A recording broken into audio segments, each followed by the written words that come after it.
बऱ्याच लोकांचा पाय घसरतो, त्यांची पर्सनॅलिटी चेंज होते आणि त्यांचे खरे रंग समोर येतात. पहिल्यांदा कॅप्टन झाला होतास तर त्याचं श्रेय तू राकेश बापटला दिलं होतंस. त्या गोष्टीची आता खंत वाटते का तुला?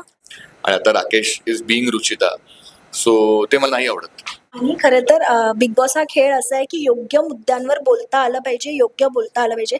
घरात बरेच जण एकमेकांची लायकी काढतायत किंवा पहिल्या आठवड्यात राकेश बापटवर जे बोललं गेलं, पण आयुष कुठेतरी मुद्द्यांवर मुद्दे मांडताना दिसला नाही, असं का झालं? ते मुद्दे असे वायफळ होते जिथे फक्त मुद्दे कमी आणि थू थू जास्त आणि शिव्यागाळा जास्त, आणि किचनमध्ये भांडणं कराल तर जेवण वाईट होईल. ऑरा असतो, नेगेटिव्हिटी असते, वाईब असते, ह्याची अक्कल नाहीच आहे तिकडे कोणाला.